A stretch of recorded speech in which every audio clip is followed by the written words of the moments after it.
सत श्री अकाल। Ajit web TV देख रहे सारे दर्शकों का स्वागत है। मैं हरप्रीत कौर ते अजीत खबरों के इस बुलेटिन में सब तो पहला नज़र मारदे हां अज दीआं खास खबरों ते। यूपी हरियाणा सरहद ते नवजोत सिद्धू सने कई विधायक हिरासत विच। श्रीनगर विच स्कूल ते अतवादी हमला, 2 अध्यापकों की गोली मार के हत्या। श्री अकाल तख्त साहिब के जथेदार नूं मिलन पहुंचे दलजीत सिंह चीमा ते बीबी जगीर कौर। लखीमपुर घटना ते सुप्रीम कोर्ट ने यूपी सरकार तो मंगी स्टेटस रिपोर्ट ते किसानां दा पक्ष लैना पिया महंगा। वरुण गांधी सने मेनका गांधी भाजपा कार्यकारिणी तो कीते बाहर। ते हुण इन्हां खास खबरां दा विस्तार ते कुछ होर अहम खबरां। पंजाब कांग्रेस के प्रधान नवजोत सिंह सिद्धू की अगवाई विच कांग्रेसी आगुआं ते वर्करां दा काफला उत्तर प्रदेश के लखीमपुर खीरी लई अज मोहाली तो रवाना होया। इस काफले नूं हरियाणा यूपी सरहद ते रोक लिया गया। जानकारी मुताबक इस दौरान शाहजहांपुर चौकी विच कांग्रेसी धरने ते बैठ गए, जिस तो बाद यूपी पुलिस वालों कई विधायकों ते कैबिनेट मंत्रियों नूं हिरासत विच लै लिया गया। नवजोत सिंह सिद्धू कह रहे हैं कि जां तां सानू गिरफ्तार किया जाए जां अगे जाण दिता जाए। यह साडा मौलिक अधिकार है कि असीं रोस प्रदर्शन कर सकीए, पर पुलिस का तर्क है कि इन्नी वड्डी गिणती विच लोकां दे जाण नाल लॉ एंड ऑर्डर की स्थिति बिगड़ सकती है ते नाल ही धारा 144 की भी उलंघना है। इस दौरान नवजोत सिंह सिद्धू ते राजा वड़िंग जिथे पुलिस नाल बहसदे नजर आए, उत्थे ही कई आगुआं ने पुलिस वालों लगाए बैरीकेड तोड़ दिते। एफआईआर में नाम है, फिर इन्वेस्टिगेशन अब तक क्यों ज्वाइन नहीं की, अरेस्ट क्यों नहीं हुई? क्या यूनियन मिनिस्टर और उसके बेटे कानून से बड़े हो गए, हमारे संविधान से बड़े हो गए? ये लड़ाई हमारी आन बान शान, जग की जान किसान के लिए है। ये बाबा नानक के कितने की लड़ाई है। ये मेरे लीडर प्रियंका जी और राहुल गांधी की लड़ाई है। इसमें अगर देही भी दांव पे लगानी पड़ी तो लगाऊंगा। मैं प्रण करता हूं कि जब तक वो इन्वेस्टिगेशन ज्वाइन नहीं करेंगे या अरेस्ट नहीं होगी, तब तक ये संघर्ष जारी रहेगा। यहां करीब अब मैं गिनती भी भूल चुका हूं कितनी गाड़ियां होगी मुझे नहीं पता, लेकिन हम सब जो वचन पे पाबंद ना हो वो इंसान नहीं होता। मैंने कभी कस्में नहीं खाई, वायदे नहीं किए। एक वचन दिया था कि किसान भाइयों को मैं अपनी पगड़ी मानता हूं। पहले दिन से पार्टियों से ऊपर उठ के ये लड़ाई लड़ी है और आज भी ये लड़ाई जारी रहेगी। संघर्ष हमारा कहना है। 600 किसानों की जानें चली गई, अब और 5-6 जाने की खबर है। यद्यपि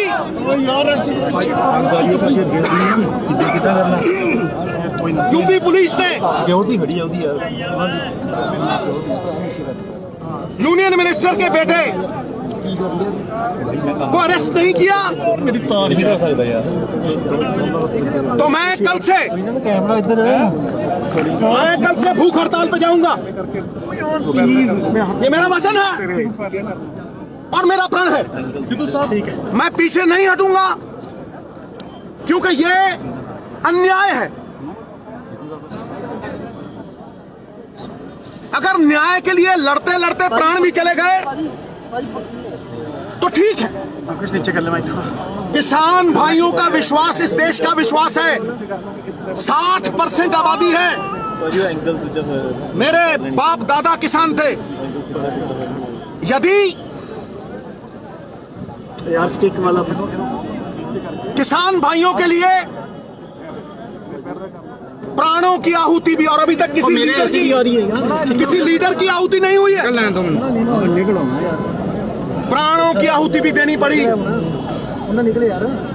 तो स्वतंत्रता सेनानी सरदार भगवंत सिंह सिद्धू का ये बेटा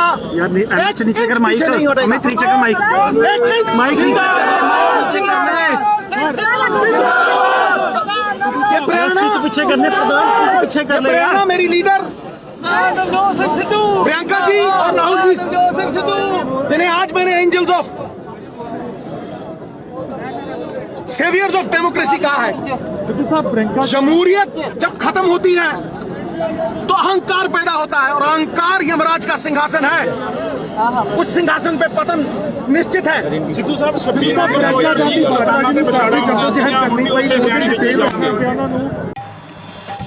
ਜੰਮੂ ਕਸ਼ਮੀਰ ਦੇ ਸ਼੍ਰੀਨਗਰ ਵਿੱਚ ਅੱਤਵਾਦੀਆਂ ਨੇ ਅੱਜ ਸ਼੍ਰੀਨਗਰ ਦੇ ਈਦਗਾਹ ਇਲਾਕੇ ਦੇ ਇੱਕ ਸਕੂਲ ਤੇ ਹਮਲਾ ਕੀਤਾ। ਇਸ ਹਮਲੇ ਦੌਰਾਨ ਅੱਤਵਾਦੀਆਂ ਨੇ 2 ਅਧਿਆਪਕਾਂ ਨੂੰ ਗੋਲੀ ਮਾਰ ਕੇ ਉਹਨਾਂ ਦੀ ਹੱਤਿਆ ਕਰ ਦਿੱਤੀ। ਇੱਕ ਮਹਿਲਾ ਪ੍ਰਿੰਸੀਪਲ ਸਤਿੰਦਰ ਕੌਰ ਤੇ ਦੂਜੇ ਅਧਿਆਪਕ ਦਾ ਨਾਮ ਦੀਪਕ ਚੰਦ ਹੈ। ਦੱਸਿਆ ਜਾ ਰਿਹਾ ਹੈ ਕਿ ਇਹ ਇੱਕ ਟਾਰਗੇਟਿੰਗ ਕਿਲਿੰਗ ਹੈ। ਅੱਤਵਾਦੀਆਂ ਨੇ ਜਿਸ ਜਗ੍ਹਾ ਤੇ ਹਮਲਾ ਕੀਤਾ ਉਹ ਹਾਈ ਸੈਕੰਡਰੀ ਸਕੂਲ ਹੈ। ਸੂਤਰਾਂ ਨੇ ਦੱਸਿਆ ਹੈ ਕਿ ਅੱਤਵਾਦੀਆਂ ਨੇ ਦੋਵੇਂ ਅਧਿਆਪਕਾਂ ਦੇ ਸਿਰ ਵਿੱਚ ਗੋਲੀ ਮਾਰੀ। ਸਕੂਲ ਤੇ ਹਮਲਾ ਕਰਨ ਵਾਲੇ ਅੱਤਵਾਦੀਆਂ ਦੀ ਗਿਣਤੀ 2 ਤੋਂ 3 ਸੀ। ਸੂਤਰਾਂ ਮੁਤਾਬਕ ਹਮਲੇ ਤੋਂ ਬਾਅਦ ਸਾਰੇ ਅੱਤਵਾਦੀ ਫਰਾਰ ਹੋ ਗਏ। ਫਿਲਹਾਲ ਇਲਾਕੇ ਵਿੱਚ ਭਾਰੀ ਸੁਰੱਖਿਆ ਬਲ ਤਾਇਨਾਤ ਕੀਤੇ ਗਏ ਨੇ। ਇਸ ਦੇ ਨਾਲ ਹੀ ਇਲਾਕੇ ਵਿੱਚ ਸਰਚ ਆਪਰੇਸ਼ਨ ਵੀ ਚਲਾਇਆ ਜਾ ਰਿਹਾ ਹੈ। ਘਾਟੀ ਵਿੱਚ ਨਾਗਰਿਕਾਂ ਤੇ ਹਮਲੇ ਦੀ ਇਹ 7ਵੀਂ ਘਟਨਾ ਹੈ। ਸ਼੍ਰੀ ਅਕਾਲ ਤਖ਼ਤ ਸਾਹਿਬ ਦੇ ਜਥੇਦਾਰ ਸਿੰਘ ਸਾਹਿਬ ਗਿਆਨੀ ਹਰਪ੍ਰੀਤ ਸਿੰਘ ਨੂੰ ਮਿਲਣ ਲਈ ਸ਼੍ਰੋਮਣੀ ਅਕਾਲੀ ਦਲ ਦੇ ਨੇਤਾ ਡਾਕਟਰ ਦਲਜੀਤ ਸਿੰਘ ਚੀਮਾ ਤੇ ਸ਼੍ਰੋਮਣੀ ਗੁਰਦੁਆਰਾ ਪ੍ਰਬੰਧਕ ਕਮੇਟੀ ਦੀ ਪ੍ਰਧਾਨ ਬੀਬੀ ਜਗੀਰ ਕੌਰ ਪਹੁੰਚੇ। ਸ਼੍ਰੋਮਣੀ ਅਕਾਲੀ ਦਲ ਦੇ ਨੇਤਾ ਡਾਕਟਰ ਦਲਜੀਤ ਸਿੰਘ ਚੀਮਾ ਨੇ ਇਸ ਬਾਰੇ ਜਾਣਕਾਰੀ ਦਿੱਤੀ। ਉਹਨਾਂ ਦੱਸਿਆ ਕਿ ਇਸ ਦੌਰਾਨ ਕਿਸੇ ਵੀ ਸਿਆਸੀ ਪੱਖ ਤੇ ਗੱਲਬਾਤ ਨਹੀਂ ਕੀਤੀ। ਇਸ ਦੌਰਾਨ ਦਲਜੀਤ ਸਿੰਘ ਚੀਮਾ ਨੇ ਯੂਪੀ ਵਿੱਚ ਹੋਈ ਘਟਨਾ ਦੀ ਨਿਖੇਧੀ ਕੀਤੀ। ਉਹਨਾਂ ਨਵਜੋਤ ਸਿੰਘ ਸਿੱਧੂ ਬਾਰੇ ਬੋਲਦਿਆਂ ਕਿਹਾ ਕਿ ਨਵਜੋਤ ਸਿੰਘ ਸਿੱਧੂ ਦਾ ਕੋਈ ਭਵਿੱਖ ਨਹੀਂ ਹੈ ਤੇ ਨਾ ਹੀ ਉਹ ਕਾਂਗਰਸ ਪਾਰਟੀ ਦੇ ਮੁੱਖ ਮੰਤਰੀ ਨਾਲ ਮਿਲ ਕੇ ਚੱਲ ਸਕਦੇ ਨੇ। ਦਿੱਤਾ ਜਾ ਰਿਹਾ, ਪਰ ਤੁਹਾਨੂੰ ਨਹੀਂ ਲੱਗਦਾ ਕਿ ਇਹੋ ਜਿਹੇ ਮਾਹੌਲ 'ਚ ਉੱਥੇ ਰਹਿੰਦੇ ਪੰਜਾਬੀ ਜਾਂ ਸਿੱਖਾਂ ਦੀ ਇਨਸਿਕਿਉਰਿਟੀ ਜਿਹੜੀ ਪੈਦਾ ਹੋ ਸਕਦੀ ਹੈ? ਪਹਿਲੀ ਤੇ ਗੱਲ ਹੈ ਕਿ ਜੋ ਕੁਝ ਲਖੀਮਪੁਰ ਖੇੜੀ ਦੇ ਵਿੱਚ ਹੋਇਆ ਉਹ ਬਹੁਤ ਹੀ ਦਰਦਨਾਕ ਹੈ। ਇੱਕ ਤਾਂ ਮੈਂ ਯੂਪੀ ਸਰਕਾਰ ਨੂੰ ਵੀ ਕੇਂਦਰ ਸਰਕਾਰ ਨੂੰ ਵੀ ਬੇਨਤੀ ਕਰਦਾ ਕਿ ਜੋ ਲੋਕਾਂ ਦੇ ਮਨ ਦੀ ਭਾਵਨਾ ਉਹਨੂੰ ਸਮਝਣਾ ਚਾਹੀਦਾ। ਕੇਸ ਰਜਿਸਟਰ ਹੋ ਗਿਆ, ਪਰ ਜਿਹੜੇ ਵੀ ਦੋਸ਼ੀ ਨੇ ਅਗਰ ਉਹਨਾਂ ਦੇ ਅਰੈਸਟ ਦੇ ਵਿੱਚ ਜਿਹੜੀ ਹੈ ਦੇਰੀ ਹੁੰਦੀ ਹੈ ਤੇ ਕੁਦਰਤੀ ਗੱਲ ਹੈ ਵੱਡੀ ਬੇਚੈਨੀ ਜਿਹੜੀ ਆ ਉਹ ਹੁੰਦੀ। ਇਸ ਕਰਕੇ ਜਿਹੜੇ ਮੇਨ ਦੋਸ਼ੀ ਆ ਜਿਹੜੇ ਵੀ ਹੈ ਉਹਨਾਂ ਸਾਰਿਆਂ ਦੇ ਖਿਲਾਫ ਕੇਸ ਦਰਜ ਕਰਨ ਦਾ ਮਕਸਦ ਤਾਂ ਹੀ ਪੂਰਾ ਹੁੰਦਾ ਜੇ ਉਹਨਾਂ ਦੀ ਇਮੀਡੀਏਟ ਅਰੈਸਟ ਹੋਵੇ, ਕਿਉਂਕਿ ਵੱਡੀ ਗਿਣਤੀ ਦੇ ਵਿੱਚ ਜਾਨਾਂ ਗਈਆਂ। ਦੂਜੀ ਮੇਰੀ ਸਾਰਿਆਂ ਨੂੰ ਬੇਨਤੀ ਹੈ ਕਿ ਅਮਨ ਸ਼ਾਂਤੀ ਤੇ ਭਾਈਚਾਰਕ ਸਾਂਝ ਜਿਹੜੀ ਆ ਉਹ ਸਾਰਿਆਂ ਦੀ ਡਿਊਟੀ ਬਣਦੀ ਹੈ ਕਿ ਬਣਾ ਕੇ ਰੱਖੋ, ਕਿਉਂਕਿ ਬਹੁਤ ਵੱਡਾ ਦੁਖਾਂਤ ਵਾਪਰਿਆ। ਸਾਰੇ ਦੇਸ਼ ਨੂੰ ਇਸ ਦੁਖਾਂਤ ਨੇ ਹਿਲਾ ਕੇ ਰੱਖ ਦਿੱਤਾ। ਸਭ ਦੀ ਚਿੰਤਾ ਵੀ ਹੈ। ਇਸ ਲਈ ਸਾਰਿਆਂ ਦੀ ਹੁਣ ਡਿਊਟੀ ਇਹ ਵੀ ਬਣਦੀ ਹੈ, ਕੋਈ ਵੀ ਪਾਰਟੀ ਹੋਵੇ ਸਾਰਿਆਂ ਦੀ ਡਿਊਟੀ ਬਣਦੀ ਹੈ ਕਿ ਅਮਨ ਸ਼ਾਂਤੀ ਭਾਈਚਾਰਕ ਸਾਂਝ ਜਿਹੜੀ ਹੈ ਉਹ ਬਣੀ ਰਹਿਣੀ ਚਾਹੀਦੀ। ਪਰ ਇਨਸਾਫ ਜਿਹੜਾ ਪੀੜਤ ਪਰਿਵਾਰਾਂ ਨੂੰ ਉਹ ਫਸਟ ਪ੍ਰਾਇੋਰਟੀ ਆ, ਉਹ ਮਿਲਣਾ ਚਾਹੀਦਾ। ਸਾਡਾ ਵੀ ਡੈਲੀਗੇਸ਼ਨ ਪਾਰਟੀ ਦਾ ਉੱਥੇ ਜਾ ਰਿਹਾ। ਪਹਿਲਾਂ ਉਸ ਦਿਨ ਅਸੀਂ ਕੋਸ਼ਿਸ਼ ਕੀਤੀ ਸੀ ਤੇ ਸਾਰਿਆਂ ਦੀ ਐਂਟਰੀ ਉਹਨਾਂ ਨੇ ਸੰਸਕਾਰ ਤੱਕ ਬੰਦ ਕੀਤੀ ਹੋਈ ਸੀ। ਜਿਹੜੇ ਜ਼ਖਮੀ ਹੋਏ ਸੀਗੇ ਉੱਥੇ ਜਿਹੜੇ ਉਹਨਾਂ ਦਾ ਪਤਾ ਸਾਡੇ ਸਰਦਾਰ ਪ੍ਰੋਫੈਸਰ ਚੰਦੂ ਮਾਜਰਾ ਸਾਹਿਬ ਤੇ ਸਾਥੀ ਉੱਥੇ ਲੈ ਕੇ ਆਏ ਜਿਹੜੇ ਦਿੱਲੀ ਦਾਖਲ ਸੀ।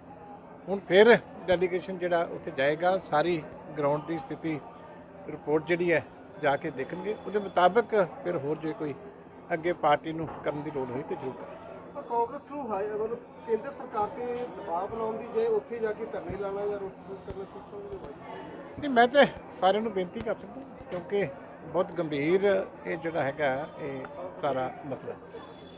ਉੱਥੇ ਜ਼ਿੰਮੇਵਾਰੀ ਵੀ ਸਾਰਿਆਂ ਨੂੰ ਨਾਲ ਦੀ ਨਾਲ ਜਿਹੜੀ ਆ ਉਹ ਸਮਝਣੀ ਚਾਹੀਦੀ, ਕਿਉਂਕਿ ਡਾਕਟਰ ਕੀ ਮੰਨਿਆ ਜਾਵੇ ਹੁਣ ਨਵਜੋਤ ਸਿੰਘ ਸਿੱਧੂ ਦਾ ਅਸਤੀਫਾ ਵਾਪਸ ਲਿਆ ਗਿਆ ਹੈ ਅੰਦਰ ਖਾਤੇ, ਜਿਹੜਾ ਹੁਣ ਇਹ ਕਿਹਾ ਜਾ ਰਿਹਾ ਕਿ ਨਵਜੋਤ ਸਿੰਘ ਸਿੱਧੂ ਦੀ ਅਗਵਾਈ 'ਚ ਪੰਜਾਬ ਕਾਂਗਰਸ ਉੱਥੇ ਪਹੁੰਚੀ ਹੈ। ਦੇਖੋ, ਸਮਝ ਨਹੀਂ ਲੱਗਦੀ। ਇਹ ਤਾਂ ਹੁਣ ਕਾਂਗਰਸ ਦੇ ਪ੍ਰਧਾਨ ਨੂੰ ਸਪਸ਼ਟ ਕਰਨਾ ਚਾਹੀਦਾ। ਹੁਣ ਅੱਗੋਂ ਸੁਣਦੇ ਕਿ ਇਹਨਾਂ ਦਾ ਉੱਤੇ ਵੀ ਪ੍ਰਧਾਨ ਕੋਈ ਨਹੀਂ, ਉੱਤੇ ਵੀ ਜਗਾੜ ਨਾਲ ਹੀ ਕੰਮ ਚੱਲੀ ਜਾ ਰਿਹਾ, ਕਿਉਂਕਿ ਕਪਿਲ ਸਿੱਬਲ ਸਾਹਿਬ ਦੀ ਜਿਹੜੀ ਉਸ ਦਿਨ ਦੀ ਸਟੇਟਮੈਂਟ ਸੀ ਕਿ ਸਾਨੂੰ ਪਤਾ ਹੀ ਨਹੀਂ ਵੀ ਸਾਨੂੰ ਲੀਡ ਕੌਣ ਕਰ ਰਿਹਾ। ਤੇ ਜਿਸ ਪਾਰਟੀ ਦੀ ਨੈਸ਼ਨਲ ਲੀਡਰਸ਼ਿਪ ਦਾ ਇਹ ਹਾਲ ਹੈ ਕਿ ਉੱਥੇ ਵੀ ਕਪਿਲ ਸਿੱਬਲ ਸਾਹਿਬ ਵਰਗੇ ਲੀਡਰ ਨੂੰ ਕਹਿਣਾ ਪਿਆ ਕਿ ਸਾਨੂੰ ਤਾਂ ਇਹ ਨਹੀਂ ਪਤਾ ਸਾਡੇ ਡਿਸੀਜਨ ਕੌਣ ਲੈ ਰਿਹਾ। ਤੇ ਉੱਥੇ ਹੁਣ ਅਸਤੀਫਿਆਂ ਦਾ ਵੀ ਕਿਸੇ ਨੂੰ ਨਹੀਂ ਪਤਾ ਲੱਗਦਾ ਵੀ ਅਸਤੀਫਾ ਭੇਜਿਆ ਕਿਹਨੂੰ ਸੀ ਤੇ ਉਹਨੇ ਐਕਸੈਪਟ ਕੀਤਾ ਕਿ ਨਹੀਂ ਕੀਤਾ। ਆਪੇ ਹੀ ਅਸਤੀਫੇ ਦੇ ਲੈਣੇ, ਆਪੇ ਹੀ ਫਿਰ ਲੀਡ ਕਰਨਾ ਸ਼ੁਰੂ ਕਰ ਦੇਣਾ। ਇਹ ਪਤਾ ਨਹੀਂ ਹੁਣ ਕਿਸੇ ਨੇ ਵਾਪਸ ਵੀ ਨਹੀਂ ਕੀਤਾ ਤੇ ਕੀ ਸਥਿਤੀ ਹੈ ਇਹ ਤਾਂ ਸਿੱਧੂ ਸਾਹਿਬ ਵੀ ਦੱਸ ਸਕਦੇ ਕਿ ਜਿਸ ਤਰ੍ਹਾਂ ਨਵਜੋਤ ਸਿੰਘ ਸਿੱਧੂ ਨੂੰ ਝਟਕਾ ਦਿੱਤਾ ਗਿਆ ਨਾਮ ਲਾ ਕੇ ਭਵਿੱਖ ਕੀ ਨਜ਼ਰ ਆ ਰਿਹਾ ਨਵਜੋਤ ਸਿੰਘ ਸਿੱਧੂ ਦਾ ਸਿਆਸੀ ਭਵਿੱਖ? ਦੇਖੋ, ਜੋ ਕਾਂਗਰਸ ਦਾ ਨੈਸ਼ਨਲ ਲੈਵਲ ਦੇ ਉੱਤੇ ਭਵਿੱਖ ਹੈ ਉਸ ਤੋਂ ਮਾੜਾ ਹਾਲ ਇਹਨਾਂ ਦਾ ਸਟੇਟ ਦੇ ਵਿੱਚ ਹੈ। ਜਿਹੜੀ ਬੇਸਿਕ ਗੱਲ ਹੈ ਕਿ ਜੋ ਪੰਜਾਬ ਦੇ ਵਿੱਚ ਵਿਸ਼ਵਾਸਘਾਤ ਕੀਤਾ ਕਾਂਗਰਸ ਪਾਰਟੀ ਨੇ ਵੀ ਤੇ ਆਮ ਆਦਮੀ ਪਾਰਟੀ।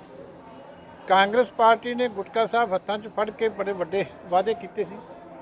ਉਹ ਚਿਹਰੇ ਬਦਲਣ ਨਾਲ ਜਿਹੜੀ ਹੈ ਕਾਂਗਰਸ ਪਾਰਟੀ ਜਿਹੜੀ ਹੈ ਉਹ ਇਹ ਨਹੀਂ ਕਿ ਉਹਦੇ ਤੋਂ ਮੁਕਤ ਹੋ ਜਾਂਦੀ, ਜ਼ਿੰਮੇਵਾਰੀ ਤੋਂ ਮੁਕਤ ਨਹੀਂ ਹੋ ਸਕਦੀ। ਪ੍ਰਧਾਨ ਬਦਲ ਕੇ ਤੁਸੀਂ ਲੋਕਾਂ ਨੂੰ ਇਹ ਨਹੀਂ ਕਹਿ ਸਕਦੇ ਕਿ ਅਸੀਂ ਪ੍ਰਧਾਨ ਬਦਲ ਦਿੱਤਾ।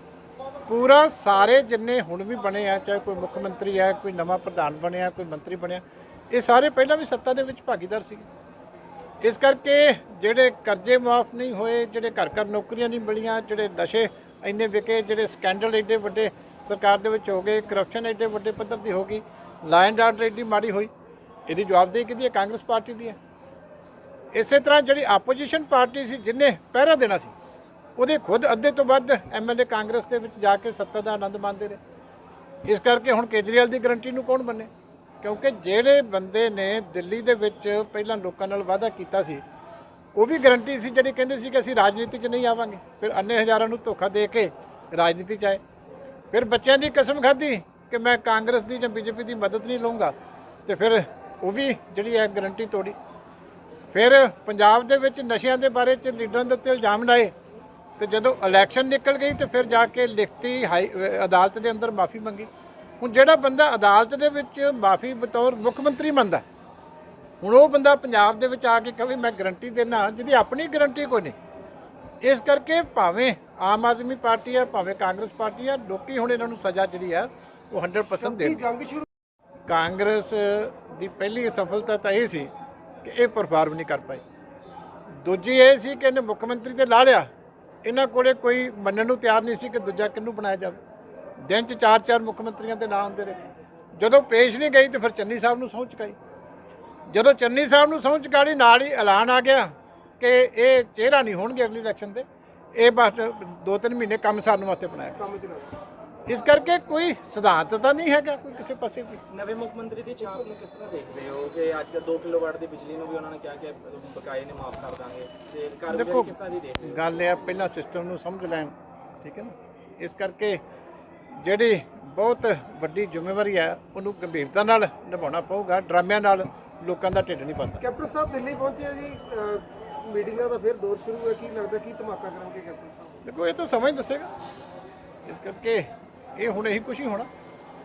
ਕਾਂਗਰਸ ਦੇ ਨਾਂ ਦੇ ਉੱਤੇ ਕੋਈ ਚੋਣ ਪ੍ਰਚਾਰ ਵਾਸਤੇ ਫੀਲਡ ਵਿੱਚ ਜਾਣ ਨੂੰ ਤਿਆਰ ਨਹੀਂ ਹੈ, ਕਿਉਂਕਿ ਪਤਾ ਸਾਰਿਆਂ ਨੂੰ ਕੀ ਹਾਲਤ ਹੋਣੀ। ਇਸ ਕਰਕੇ ਕੋਈ ਨਵੀਂ ਪਾਰਟੀ ਬਣਾਏਗਾ, ਕੋਈ ਹੋਰ ਡਰਾਮਾ ਕਰੇਗਾ, ਇਸੇ ਤਰ੍ਹਾਂ ਹੀ ਚੱਲਦਾ ਕੰਮ। ਬਲਬੀਰ ਸਿੱਧੂ ਨੂੰ ਮਨਾਉਣ ਦੀ ਕੋਸ਼ਿਸ਼ ਕੀਤੀ ਜਾ ਰਹੀ ਹੈ। ਕਿਹਨੂੰ? ਬਲਬੀਰ ਸਿੰਘ ਸਿੱਧੂ ਨੂੰ। ਚਲੋ ਉਹਨਾਂ ਦਾ ਇੰਟਰਨਲ ਮਸਲਾ ਆਪਣਾ, ਮਨਾਉਣ ਨਾ ਮਨਾਉਣ ਉਹਨਾਂ ਨੇ ਦੇਖਣਾ। ਸੰਪਰਕ ਸੇ ਅਕਾਲੀ ਦਲ ਦੇ ਕੋਈ ਹੋਰ ਕਾਂਗਰਸੀ ਆਗੂ? ਨਹੀਂ, ਇਹ ਤਾਂ ਸਮਾਂ ਹੀ ਦੱਸੇਗਾ ਜੀ। ਜਿਹੜਾ ਇਹ ਕਰਕੇ ਇਹ ਚੀਜ਼ਾਂ ਮੀਡੀਆ ਦੇ ਵਿੱਚ ਸਾਂਝੀਆਂ ਨਹੀਂ ਕੀਤੀਆਂ ਜਾ ਸਕਦੀਆਂ। ਨਹੀਂ ਦੇਖੋ, ਅਸੀਂ ਅੱਜ ਮੀਟਿੰਗ ਲਈ ਨਹੀਂ ਆਏ ਸੀ ਨਾ, ਇਹ ਤੇ ਵੈਸੇ ਹੀ ਸਿੰਘ ਸਾਹਿਬ ਅਨੰਦਪੁਰ ਸਾਹਿਬ ਵਾਲੇ ਨਾ ਇੱਥੇ ਸੀਗੇ, ਤੇ ਇਹ ਕਹਿਣ ਲੱਗੇ ਮੈਂ ਖਬਰ ਲੈਣੀ ਹੈ, ਤੇ ਮੈਂ ਕਿਹਾ ਚਲੋ ਨਾਲੇ ਉੱਧਰ ਮੱਥਾ ਟੇਕ ਲਓ ਤੇ ਨਾਲੇ ਉੱਥੇ ਖਬਰ ਲੈ ਲਿਓ। ਇਹ ਖਬਰ ਲੈਣ ਆਏ ਸੀ। 4 ਦਿਨ ਹੋ ਚੁੱਕੇ ਲਖੀਮਪੁਰ ਖੀਰੀ ਦੀ ਘਟਨਾ ਨੂੰ, ਹਲੇ ਤੱਕ ਕੋਈ ਕਾਰਵਾਈ ਜਿਹੜੀ ਨਹੀਂ ਕੀਤੀ ਗਈ। ਨਹੀਂ, ਉੱਥੇ ਮੇਰਾ ਵਫਦ ਗਿਆ ਹੋਇਆ, ਔਰ ਉਹਨਾਂ ਨੇ ਮੈਸੇਜ ਕੀਤਾ ਟੈਲੀਫੋਨ ਦੇ ਉੱਤੇ ਵੀ ਤੁਸੀਂ ਆਓ, ਇਸ ਕਰਕੇ ਮੈਂ ਵੀ ਜਾ ਰਹੀ ਹਾਂ। ਕਦੋਂ ਜਾ ਰਹੇ ਸ਼੍ਰੋਮਣੀ ਕਮੇਟੀ ਦਾ ਵਫਦ? ਮੈਂ ਹੁਣੇ ਨਹੀਂ, ਵਫਦ ਚਲ ਗਿਆ ਹੋਇਆ, ਉਹ ਅੱਜ ਸਾਰੇ ਪਰਿਵਾਰਾਂ ਨੂੰ ਮਿਲ ਲਿਆ। ਉਹ ਪਰਿਵਾਰਾਂ ਨੂੰ ਮਿਲ ਕੇ ਤੇ ਹੁਣ ਮੈਂ ਉਹਨੂੰ ਕਿਹਾ ਤੁਸੀਂ ਉੱਥੇ ਰੁਕੋ, ਤੇ ਮੈਂ ਅੱਜ ਸਵੇਰੇ 8 ਵਜੇ ਦੀ ਸਾਡੀ ਫਲਾਈਟ ਹੈ ਦਿੱਲੀ ਤੋਂ, ਤੇ ਉੱਥੋਂ ਅਸੀਂ ਜਾ ਰਹੇ ਹਾਂ। 4 ਦਿਨ ਬਾਅਦ ਵੀ ਸਰਕਾਰ ਵੱਲੋਂ ਕੋਈ ਕਾਰਵਾਈ ਨਹੀਂ ਕੀਤੀ ਗਈ। ਦੇਖੋ, ਇਹ ਤਾਂ ਸਰਕਾਰਾਂ ਹੁਣ ਜਾਣਨ, ਸਰਕਾਰ ਨੂੰ ਕਰਨੀ ਚਾਹੀਦੀ ਹੈ, ਤੁਰੰਤ ਕਰਨੀ ਚਾਹੀਦੀ ਹੈ, ਔਰ ਦੋਸ਼ੀ ਜਿਹੜੇ ਵੀ ਹੋਣ ਉਹਨਾਂ ਨੂੰ ਫੜਨੇ ਚਾਹੀਦੇ। ਸੇਵਾ ਸਿੰਘ ਸੇਖਾਂ ਦਾ ਬਹੁਤ ਦੁੱਖ ਦੀ ਗੱਲ ਹੈ ਜੀ।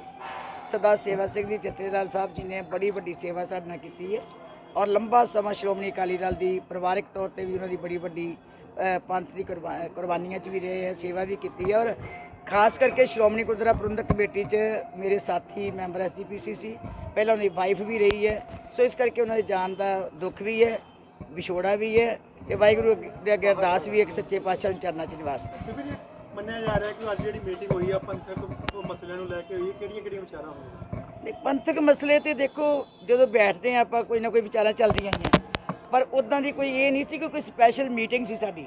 ਇਹ ਤੇ ਵੈਸੇ ਹੀ ਇਹਨਾਂ ਨੇ ਮਿਲਣਾ ਸੀ, ਅਨੰਦਪੁਰ ਸਾਹਿਬ ਵਾਲੇ ਜਥੇਦਾਰ ਦੀ ਖਬਰ ਲੈਣੀ ਸੀ, ਤੇ ਇਹ ਕਹਿਣ ਲੱਗੇ ਕਿ ਮੈਂ ਜਾਣਾ, ਤੇ ਮੈਂ ਕਿਹਾ ਚਲੋ ਮੈਂ ਵੀ 2 ਮਿੰਟ ਮਿਲ ਲੈਂਦੀ ਹਾਂ। ਚੁਣੌਤੀ ਦਿੱਤੀ ਜਾ ਰਹੀ ਹੈ ਜਥੇਦਾਰ ਉਹਦੇ ਸੰਬੰਧ ਵਿੱਚ ਅਸੀਂ ਉਹਨਾਂ ਪੁੱਛਿਆ ਸੀਗਾ, ਉਹਨਾਂ ਕਿਹਾ ਵੀ ਇਸ ਤਰ੍ਹਾਂ ਹੋਈ ਹੈ, ਉਹਦੇ ਸੰਬੰਧ 'ਚ ਕੁਝ ਅਸੀਂ ਵਿਚਾਰਾ ਕਰਦੇ ਸੀ। ਇਕਬਾਲ ਸਿੰਘ ਨੇ ਅਦਾਲਤ ਤੋਂ ਫਤਵਾ ਲਿਆ ਕੇ ਕਹਿ ਦਿੱਤਾ ਕਿ ਜੀ ਕਿ ਮੈਨੂੰ ਕੋਈ ਗੱਲ ਨਹੀਂ ਜੀ, ਦੇਖੋ ਪਹਿਲਾਂ ਨੰਬਰ 1 ਤੇ ਇਹ ਹੈ, ਇਸ ਗੱਲ ਦੀ ਮੈਂ ਨਿੰਦਾ ਕਰਦੀ ਹਾਂ, ਕੋਰਟਾਂ ਜਾਂ ਸਿਆਸੀ ਲੀਡਰਾਂ ਨੇ, ਸਿਆਸੀ ਸਰਕਾਰਾਂ ਨੇ ਜਥੇਦਾਰ ਨਹੀਂ ਲਾਉਣੇ ਹੁੰਦੇ, ਜਥੇਦਾਰ ਪੰਥ ਨੇ ਲਾਉਣੇ ਹੁੰਦੇ ਹੈ, ਜਥੇਦਾਰ ਉੱਥੋਂ ਦੀ ਮੈਨੇਜਮੈਂਟ ਨੇ ਲਾਉਣੇ ਹੁੰਦੇ ਹੈ। ਹੁਣ ਇੱਥੇ ਜਥੇਦਾਰ ਸਾਡੇ ਸ਼੍ਰੀ ਅਕਾਲ ਤਖਤ ਸਾਹਿਬ ਜੀ ਲੱਗਦੇ ਹੈ, ਪੰਥ ਵੱਲੋਂ ਸ਼੍ਰੋਮਣੀ ਗੁਰਦੁਆਰਾ ਪ੍ਰਬੰਧਕ ਕਮੇਟੀ ਤੇ ਸਾਰਾ ਗੁਰਮਤਾ ਹੁੰਦਾ ਹੈ।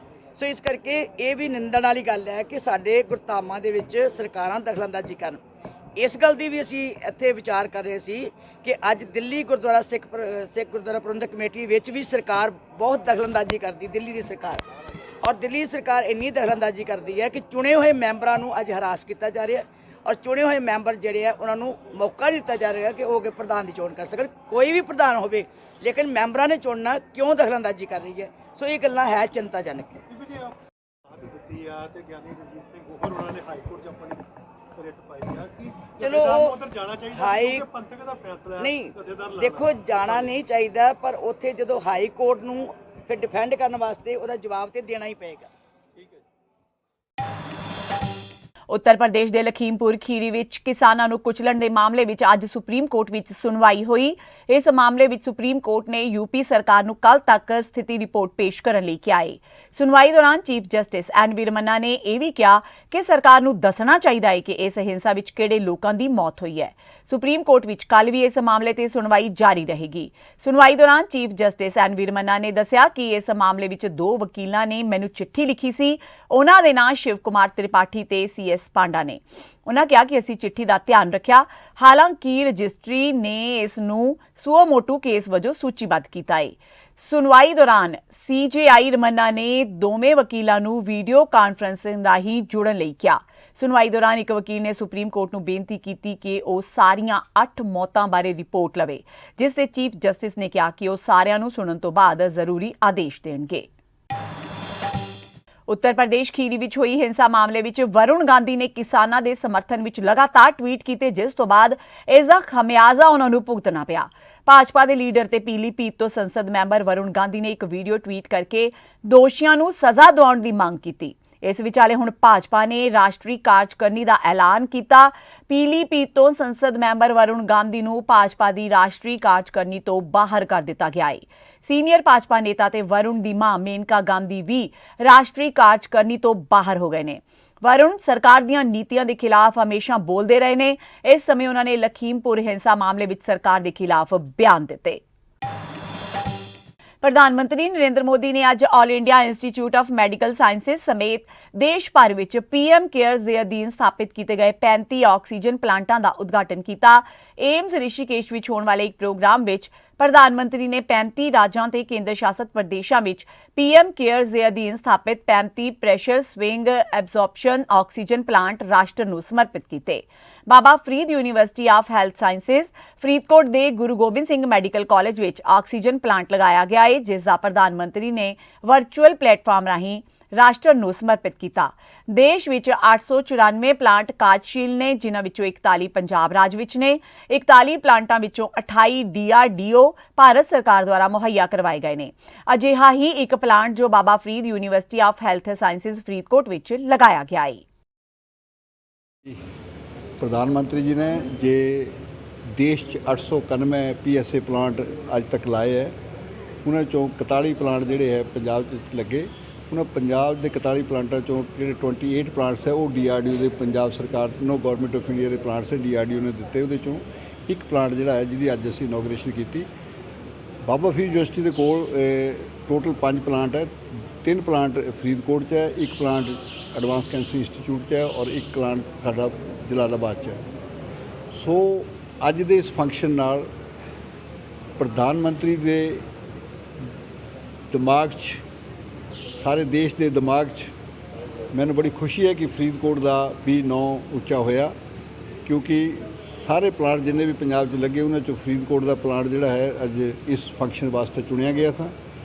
और ये सदके बाबा फरीद की कृपा और थोड़े सारे की मेहनत भी ये प्लांट असीं इत्थे लाया और ये सानूं 1000 लीटर पर मिनट ऑक्सीजन मिलेगी। सो साडे कोल इस वेले 2 प्लांट है जिहड़े कि 2000 लीटर ऑक्सीजन देगी। करोना की जो 3rd वेव आई, मैनूं बड़ा ਯਕੀਨ ਹੈ ਕਿ ਪੰਜਾਬ ਇਸ ਕਰੋਨਾ ਦੀ ਲੜਾਈ ਵਾਸਤੇ ਜੀ ਆਕਸੀਜਨ ਦੀ ਸ਼ਾਰਟੇਜ ਕਰਕੇ ਬਿਲਕੁਲ ਹੀ ਪਿੱਛੇ ਨਹੀਂ ਰਹੇਗਾ। ਸਰ ਇਹ ਇੱਥੋਂ ਦੇ ਵਾਸਤੇ ਹੈ ਕਿ ਸਪਲਾਈ ਵੀ ਕੀਤੀ ਜਾ ਸਕਦੀ ਜਿਹੜੀ ਇੱਥੇ ਪੈਦਾ ਹੋਣੀ? ਬਹੁਤ ਹੀ ਅੱਛਾ ਸਵਾਲ ਪੁੱਛਿਆ ਵੀ ਇਹਦੇ 'ਚ ਇਨ ਐਡੀਸ਼ਨ ਟੂ ਇਹ ਵੀ ਕਪੈਸਿਟੀ ਹੈਗੀ ਵੀ ਜੇ ਅਸੀਂ ਸਿਲੰਡਰ ਜੇ ਭਰਨਾ ਹੋਵੇ ਤਾਂ ਸਿਲੰਡਰ ਭਰਿਆ ਜਾ ਸਕਦਾ ਹੈ ਔਰ ਉਹ ਸਿਲੰਡਰ ਕਿਸੇ ਹੋਰ ਪਾਸੇ ਟ੍ਰਾਂਸਫਰ ਕੀਤਾ ਜਾ ਸਕਦਾ। ਪਰ ਮੇਨਲੀ ਜਿਹੜੇ ਅਸੀਂ ਕਹਿ ਰਹੇ ਵੀ ਲੈਵਲ 3 ਦੇ ਹਸਪੀਟਲ ਜਿਹੜੇ ਮੈਡੀਕਲ ਕਾਲਜਿਸ ਹੈ ਇਹਨਾਂ 'ਚ ਜਿਹੜੀ ਆਕਸੀਜਨ ਹੈ ਪੇਸ਼ੈਂਟ ਦੇ ਬੈੱਡ ਤੱਕ ਪੁੱਜੇਗੀ ਉਹ ਜ਼ਰੂਰੀ ਹੈ ਰਾਦਰ ਦੈਨ ਪੁਟਿੰਗ ਇਨਟੂ ਦੀ ਸਿਲੰਡਰਸ। ਉਹ ਜਿਹੜਾ ਸਰਕਾਰ ਨੇ ਫੈਸਲਾ ਲਿਆ ਵੀ ਉਹ ਆਕਸੀਜਨ ਕੰਸਨਟਰੇਟਰ ਦੇ ਨਾਲ ਜਿਹੜੀ ਹੈ ਆਕਸੀਜਨ ਜੇ ਪੇਸ਼ੈਂਟ ਨੂੰ ਪੇਸ਼ੈਂਟ ਦੇ ਘਰ 'ਚ ਪਹੁੰਚਾਉਣੀ ਹੋਵੇ ਨਾ ਕਿ ਸਿਲੰਡਰ ਨਾਲ। ਪਰ ਆਕਸੀਜਨ ਕੰਸਨਟਰੇਟਰ ਵੀ ਪੰਜਾਬ ਕੋਲ ਇੰਨੇ ਹੈ ਕਿ ਹਰੇਕ ਪੇਸ਼ੈਂਟ ਨੂੰ ਆਕਸੀਜਨ ਕੰਸਨਟਰੇਟਰ ਦਿੱਤੇ ਜਾ ਸਕਦੇ ਹਨ। ਥਰਡ ਲੇਅਰ ਨੂੰ ਰੋਕਣ ਲਈ ਕਿਸ ਤਰ੍ਹਾਂ ਦੀਆਂ ਤਿਆਰੀਆਂ ਹੋ ਰਹੀਆਂ ਇਸ ਤੋਂ ਇਲਾਵਾ? ਸਰ ਪੰਜਾਬ ਸਰਕਾਰ ਨੇ ਬਾਬਾ ਫਰੀਦ ਯੂਨੀਵਰਸਿਟੀ ਨੂੰ 20 ਲੈਬਸ ਸਾਡੇ ਕੋਲ ਇਸ ਵੇਲੇ 7 ਲੈਬੋਰਟਰੀਆਂ ਹੈ ਜਿਹੜੀਆਂ ਕਿ ਇੱਕ ਅੰਮ੍ਰਿਤਸਰ ਮੈਡੀਕਲ ਕਾਲਜ ਪਟਿਆਲਾ, ਅੰਮ੍ਰਿਤਸਰ ਫਰੀਦਕੋਟ ਤੇ ਨੇ ਹੈ। 4 ਸਾਡੀਆਂ ਲੈਬ ਜਿਹੜੀਆਂ ਹੈ ਔਰ ਇੱਕ ਜਲੰਧਰ 'ਚ ਇੱਕ ਲੁਧਿਆਣੇ 'ਚ ਤਾਂ 2 ਮੋਹਾਲੀ 'ਚ ਲੈਬਸ ਹੈ। ਇਹ 7 ਲੈਬਸ ਜਿਹੜੀਆਂ ਸਾਡੀਆਂ ਥੀਆਂ ਇਹ 50,000 ਸੈਂਪਲ ਰੋਜ਼ ਦਾ ਕਰ ਸਕਦੀਆਂ ਥੀਆਂ। ਪਰ ਹੁਣ ਹਰੇਕ ਡਿਸਟ੍ਰਿਕਟ 'ਚ ਇੱਕ ਲੈਬ ਹੋਏਗੀ। ਉਹ ਲੈਬਸ ਦਾ ਜਿਹੜਾ ਬੰਦੋਬਸਤ ਉਹਦੀ ਬਣਾਉਣੇ ਵਾਸਤੇ ਉਹਦੇ ਵਾਸਤੇ ਜਿਹੜਾ ਉਹਦੇ 'ਚ ਸਮਾਨ ਲੱਗਣਾ ਤਕਰੀਬਨ 1-1 ਕਰੋੜ ਰੁਪਏ ਦੀ ਉਹ ਲੈਬ ਉਹਦੇ 'ਚ 1 ਕਰੋੜ ਰੁਪਏ ਦਾ ਸਮਾਨ ਲੱਗਦਾ। ਇਹ ਸਾਰੀ ਜ਼ਿੰਮੇਵਾਰੀ Baba Farid university health science ਨੂੰ ਦਿੱਤੀ for the procurement. In addition to this 5000 bed ਸਾਰੇ ਪੰਜਾਬ 'ਚ ਜਿਹੜੇ ਹੈ ਕਰੋਨਾ ਵਾਸਤੇ in addition to the normal bed ਜਿਹੜੇ ਹੈਗੇ ਉਹ ਐਡ ਕੀਤੇ ਜਾ ਰਹੇ। ਫਾਜ਼ਿਲਕਾ ਵਿੱਚ ਪਤਨੀ ਤੋਂ ਤੰਗ ਆ ਕੇ ਪਤੀ ਵੱਲੋਂ ਖੁਦਕੁਸ਼ੀ ਕਰਨ ਦਾ ਮਾਮਲਾ ਸਾਹਮਣੇ ਆਇਆ ਹੈ। ਪੁਲਿਸ ਨੇ ਪਰਿਵਾਰਕ ਮੈਂਬਰਾਂ ਦੇ ਬਿਆਨਾਂ ਤੇ ਮ੍ਰਿਤਕ ਦੀ ਪਤਨੀ ਤੇ ਸੱਸ ਖਿਲਾਫ ਮਾਮਲਾ ਦਰਜ ਕਰ ਇਸ ਦੀ ਜਾਂਚ ਸ਼ੁਰੂ ਕਰ ਦਿੱਤੀ ਹੈ। ਮਿਲੀ ਜਾਣਕਾਰੀ ਮੁਤਾਬਕ ਫਾਜ਼ਿਲਕਾ ਦੀ ਰਾਧਾ ਸੁਆਮੀ ਕਲੋਨੀ ਵਾਸੀ ਜਸਵੰਤ ਸਿੰਘ, ਜਿਸ ਦਾ ਆਪਣੀ ਪਤਨੀ ਦੇ ਨਾਲ ਝਗੜਾ ਚੱਲ ਰਿਹਾ ਸੀ, ਉਸ ਝਗੜੇ ਕਾਰਨ ਉਸਨੇ ਘਰ ਦੇ ਇੱਕ ਕਮਰੇ ਵਿੱਚ ਫਾਹਾ ਲੈ ਕੇ ਖੁਦਕੁਸ਼ੀ ਕਰ ਲਈ। ਮ੍ਰਿਤਕ ਦੇ ਭਰਾ ਨੇ ਦੱਸਿਆ ਕਿ ਪਿਛਲੇ 2 ਸਾਲਾਂ ਤੋਂ ਜਸਵੰਤ ਸਿੰਘ ਦਾ ਆਪਣੀ ਪਤਨੀ ਦੇ ਨਾਲ ਝਗੜਾ ਸੀ। ਜਸਵੰਤ ਸਿੰਘ ਨੇ ਇਸ ਕਰਕੇ ਖੁਦਕੁਸ਼ੀ ਕੀਤੀ ਹੈ। ਉੱਥੇ ਹੀ ਪੁਲਿਸ ਅਧਿਕਾਰੀ ਨੇ ਦੱਸਿਆ ਕਿ ਮ੍ਰਿਤਕ ਦੇ ਪਰਿਵਾਰਕ ਮੈਂਬਰਾਂ ਦੇ ਬਿਆਨਾਂ ਦੇ ਆਧਾਰ ਤੇ ਮ੍ਰਿਤਕ ਦੀ ਪਤਨੀ ਤੇ ਉਸ ਦੀ ਸੱਸ ਖਿਲਾਫ ਮਾਮਲਾ ਦਰਜ ਕਰ ਲਿਆ ਗਿਆ ਹੈ। ਮਾਮਲਾ ਖੁਦਕੁਸ਼ੀ ਦਾ ਜੀ। ਅੱਛਾ ਜੀ, ਕੀ ਨਾਂ ਸੀਗਾ ਜੀ, ਕੀ ਕਾਰਨ ਬਣੇ ਜੀ ਖੁਦਕੁਸ਼ੀ ਦੇ ਜੀ?